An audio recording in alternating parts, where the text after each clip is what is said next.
What's going on, guys? Today's not Wednesday, it is Thursday, but I decided to stop by the shop and get stuff from the last couple weeks. And we had a delay because of the snow. The weather's been terrible in Michigan and all over the Northeast, really. But we had a book delay, and I was just going to go to the shop and pick up stuff from the last 2 weeks, but my new books happened to be there too, so that's a score.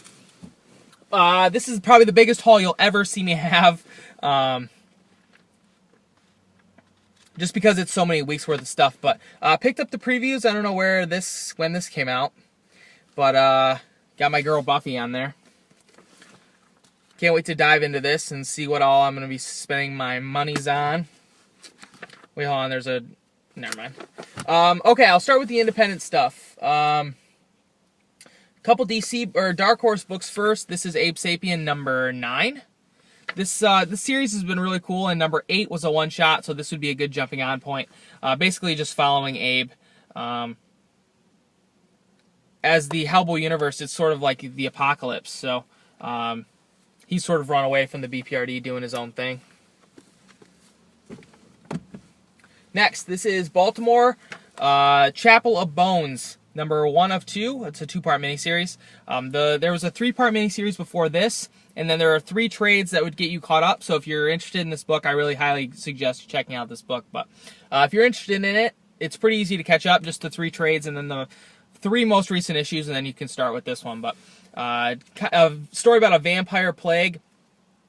Christopher Golden, I think, is scripting it with Ben Stenbeck doing the artwork. Mike Mignola is still kind of the plotter and stuff, but I really like Stenbeck's artwork. It's really similar to Mike Mignola's in that it's really simplistic. So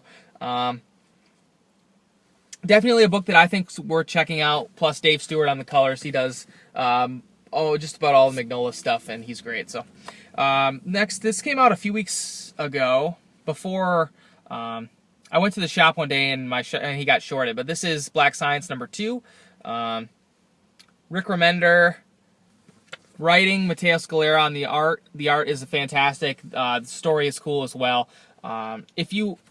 People have been sort of raving about number 1 and number 2. I haven't read number 2 yet, obviously, but if you like number 1 and number 2, I would really suggest you go check out Fear Agent.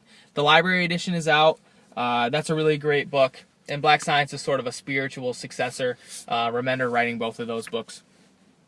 The Walking Dead number 119. All Out War's been kind of meh, in my opinion. My problem with The Walking Dead is that you buy an issue for $3, and it feels like you can read it in like a minute because hardly anything ever happens. There's some dialogue, and then there's like one major thing that happens in each issue, and that's it. And I just feel like the story moves along so slow. And All Out War hasn't lived up to my expectations so far, so we'll see what happens.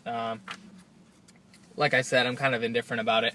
But speaking of books that I love, Afterlife with Archie number 3. Only 3 issues in, but Francavilla artwork and covers. This is a really awesome horror sort of twist on the Archie universe. So this is a cool book to check out. I think right now, if you were to try and jump on, it'd be really hard to find first prints of number 1 and maybe even number 2. So maybe trade would be your best option, but this is a book that everybody should check out. I might buy a trade when that comes out to double dip just because it's that good.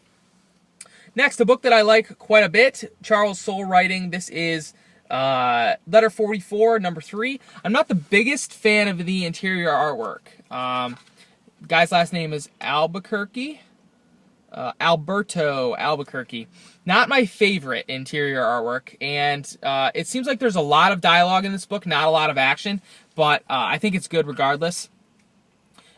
It sort of follows a new president who finds out that there are extraterrestrials, and they're out in space building, we don't know what yet. They're worried that it's a weapon of some kind, but it follows the president, and it also follows the team of scientists and space explorers who are going out to figure out what exactly it is. I think this book is great. 2 issues in, number 3. I'm really looking forward to reading that. And next, this book has been talked about quite a bit in the past couple weeks. This is Rachel Rising, number 22. Terry Moore came out and said that he was disappointed in sales. Regardless of what critics say, I know that everybody who picks this book up loves it. So I will urge you, if you've ever thought about reading Rachel Rising, if you've ever, given any thought to picking up any of the trades, I would really suggest it. I think there's 3 trades out. Like I said, it's on issue number 22.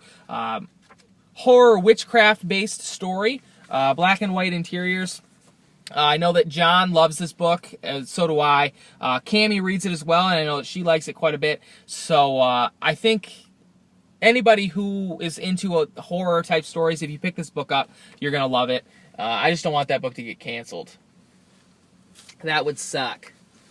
Okay, moving on to a bunch of DC books, and I just realized that I forgot one. I don't know how you guys do it, people who have such massive hauls like this every week. I had a hard enough time keeping track of this, and it's the first time I've ever had a haul this big. So, first of all, we got Justice League Dark number 26 with Sea King on the cover. With the new year, I decided to drop some new books. I've decided to focus a little bit more on back issue collecting and also trades. I'm still going to be picking up quite a few new titles, but I just decided that my pull list was way too big. I cut 10 books out. Constantine and Pandora were 2 of them. I'm just going to try and feel my way through this Blight storyline without reading those 2 books. In my opinion, I know some people like it. In my opinion, Pandora has never been good. And Constantine, the first 3 or 4 issues were good when Jeff Lemire was co-writing it with Ray Fawkes. And now that just Ray Fawkes is writing the book, I am not a fan. I don't like how Constantine is written, so I'm done with that book. I'm done with Pandora. I'm just going to read Phantom Stranger and Justice League Dark and try and feel my way through this story. But like I said, I forgot a book, and it's Phantom Stranger. It's sitting at the shop waiting for me, so I'll have to pick that one up next week.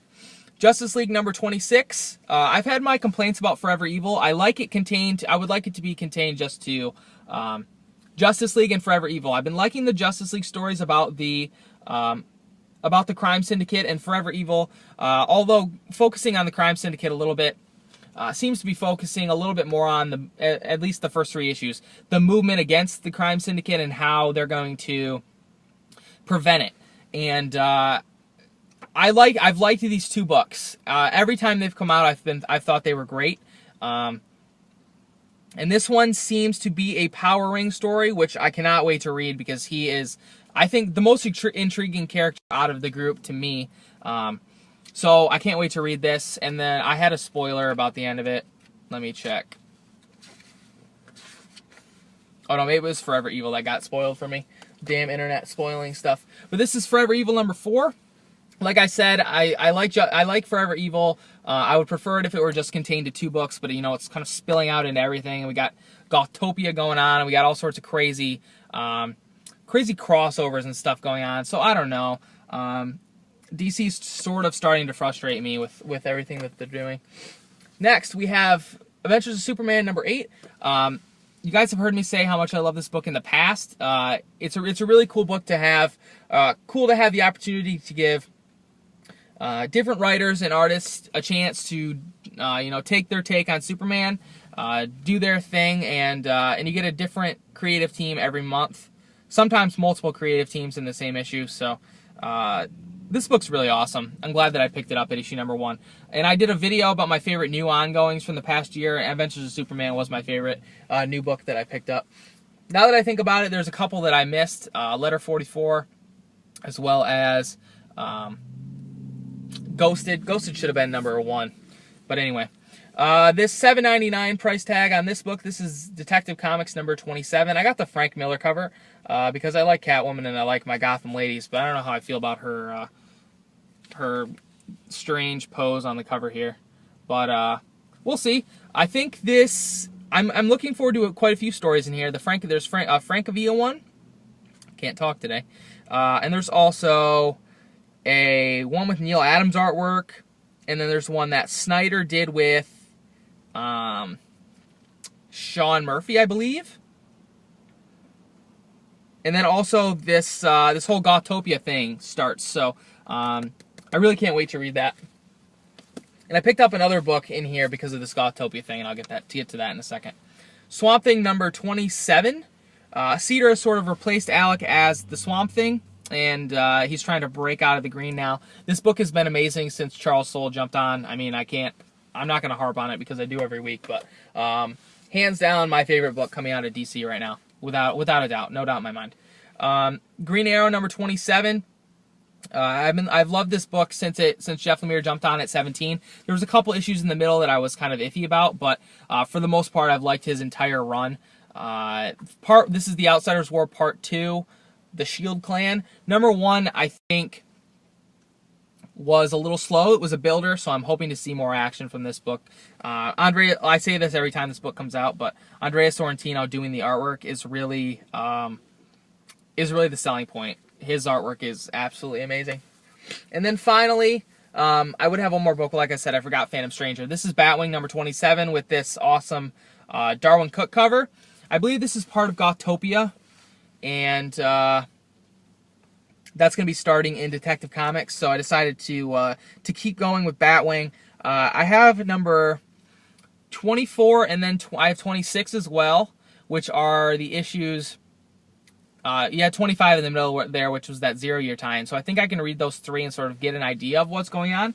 And maybe I'll keep picking this book up through Gothtopia. I have no idea how long that's going to last, but the main reason why I've been getting these is for the Darwin Cook covers, and I haven't read them yet, so I might give that one a shot. Anyway, that's all the books that I picked up. I say that's all, like, that's not very many, but like I said, this is probably the biggest haul you ever see me have, just because it's so many weeks put together.